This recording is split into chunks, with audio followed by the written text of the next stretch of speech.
There is something rising in our societies, and we could say that we are entering into a period of the forerunners of Dajjal, wal-iyadu billah. Our major leaders in the world gathering together, some of them saying that global warming is a good thing, that the fact that the ice is melting in the north is a good thing for us. But the reality is, the opposite of what some of these leaders are saying, is that the earth is falling apart. Greenland, which is close to us, is now 45% melted. This is unprecedented. It is never known that Greenland would be melted like this, which means huge glaciers are pouring into the seas. And this will have an impact upon us. This heat that is being trapped is causing confusion. In India itself, cities are running out of water. And they say that by 2020, 21 cities in India alone will have no more groundwater, no more fresh water. And with these droughts and confusions, water is also coming abnormally in other places. In the Midwest of the United States, there are epic floods. The floods are raising the rivers higher than any time in recorded history. In China, they report that they have made a huge summer camp for Muslims. They call it Skills Development Training Center. But the reality is, over 1 million of the Uyghur Muslims, or iyadu billah, are in concentration camps, horrible concentration camps. In the Middle East, they are talking about the deal of the century for the Palestinian people. But when this deal is happening, the Palestinian people are not even there. They have boycotted this deal. This is a contradiction. There is something rising in our societies, and we could say that we are entering into a period of the forerunners of Dajjal, wal-iyadu billah, Rawad al-Dajjal. And the Dajjal, the Antichrist, has been described as a trickster, a deceiver, a master deceiver, a fraud, one who makes fake news, the ultimate trickster. And we are entering into this age of the deceivers, and we wonder, what would the Prophet alayhi salatu wasalam say about these times that we are living in now? Because Allah opened up on him. He did not speak from himself. And it is reported that the Prophet ﷺ has told us, there will come upon the people years of deceit, sanawatun khadda'at, in which the liar will be believed and the truthful person will be considered a liar. The treacherous deceiver will be trusted, and the trustworthy custodian will be considered disloyal. And the Ruwaybida would speak out.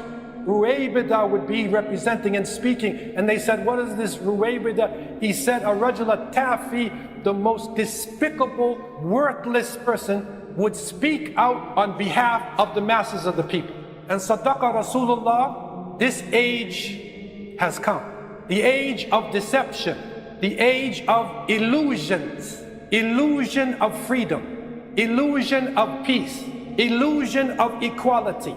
And even in our Muslim lands, people marching in the streets, being gunned down, democratically elected leaders being taken down in front of the world and put into prison and killed in front of the eyes of the world. Native populations, even in our land, a land of peace, but native populations who lived right here for over 20,000 years are still living in poverty. Their women are being taken away, raped, murdered in front of the eyes of the people. Special groups of leaders making decisions behind closed doors and saying the opposite in the public. And the few good leaders, because there are a few good leaders, feel like they are surrounded. They feel like every word that they say is being monitored and they could be attacked. So this is the age of the worst of people. And as believers, we take comfort in the fact that Rasulullah ﷺ spoke about this that would happen. And he told us, you will find amongst the worst of people on the day of resurrection is the two-faced person. The one who comes to one group with one face and another group with another face. Sanawatun khadda'at. And it is difficult for us as the common people in an age that we are living in.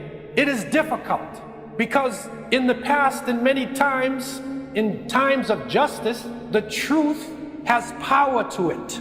If a person is true, it should be recognized. And that is what you could call quwwatul haqq. Two words, quwwa and haqq. The person with the truth should be recognized.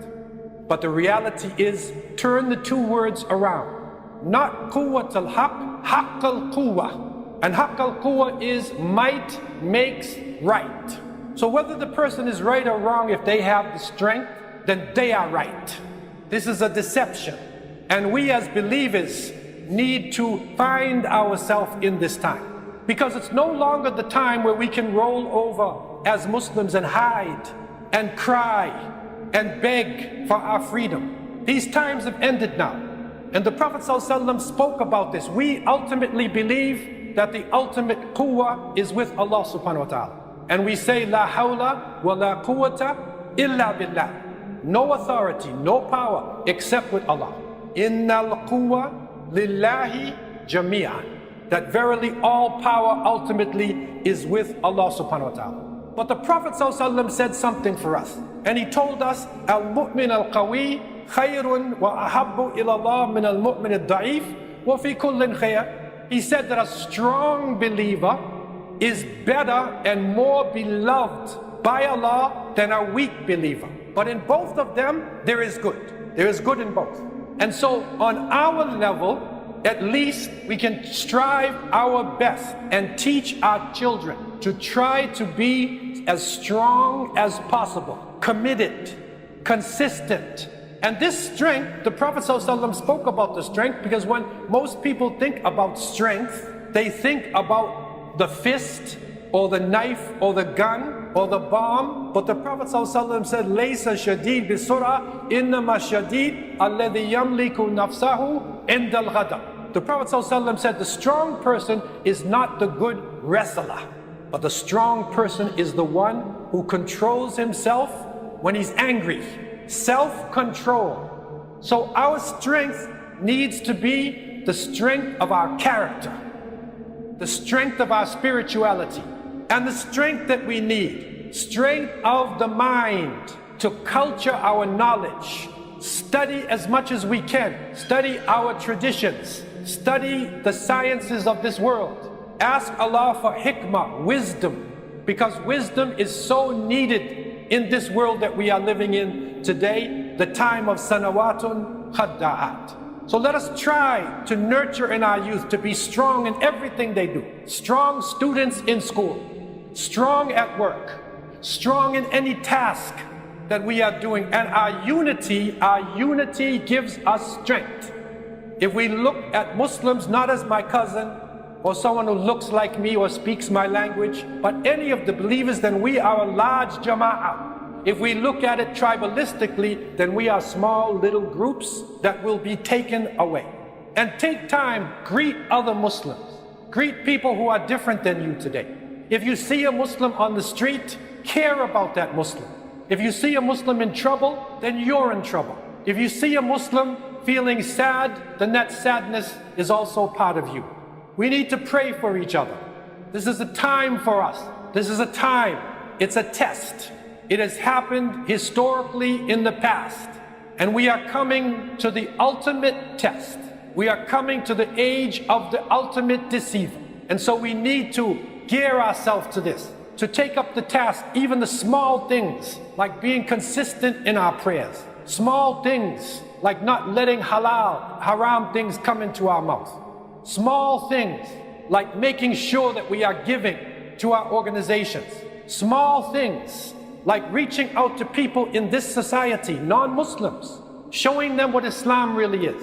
And if we see injustice happening to somebody who is not a Muslim, then we feel that this injustice has also happened to us. We need to support our leaders.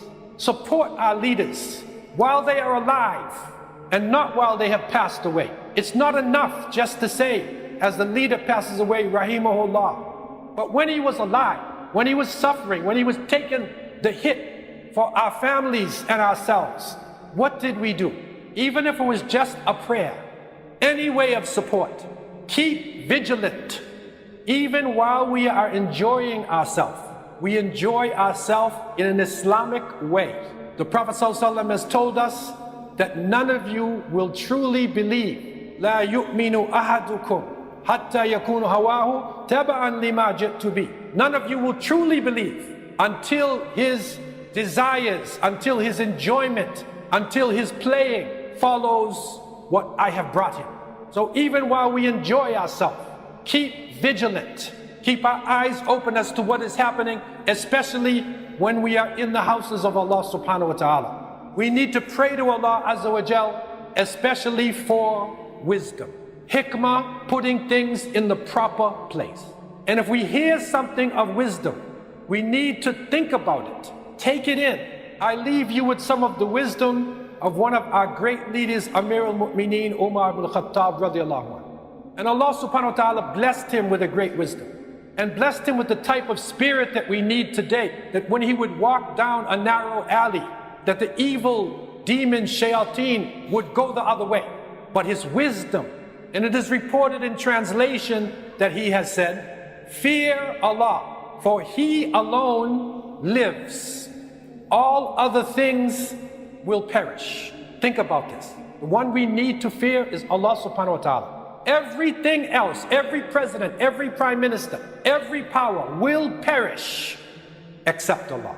And he gave us a beautiful advice for ourselves in these sanawatul khadda'at. He said, be dignified, honest, and truthful. Dignified, not arrogant, but dignified. You respect yourself and you respect other people. And honest and truthful. And he said, radiallahu anh, trust is that there should be no difference between what you do and what you say and what you think. That is the true trust. There should be no difference between what you do, say, and even what's in your head, to not be a hypocrite deceiver. He also said, do not be misled by hearing of someone's reputation. Don't be misled if you hear the reputation of a person. He also said, radiallahu anh, do not depend upon the morality of a person until you have seen him behave while he's angry. Don't believe in the morality. But if he's angry, see how he acts. Then you know who that person really is. Remember what the strong person is that the Prophet ﷺ said, الَّذِي يَمْلِكُ نَفْسَهُ عِنْدَ الْغَضَبِ. The one who controls himself when he's angry. That's the strong person. That's the one that we need to follow and we need to respect. And so we take this time as we go into this rest period to remind ourselves not to rest.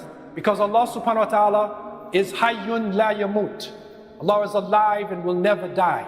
Keep vigilant. Keep making dua. Keep trying to do something for the righteousness of this world. And keep praying that Allah subhanahu wa ta'ala would have mercy upon the weak and the innocent in the ummah of Muhammad sallallahu alayhi wa sallam. Keep praying that Allah subhanahu wa ta'ala would protect the dignity and the honor of the women and the families of this ummah.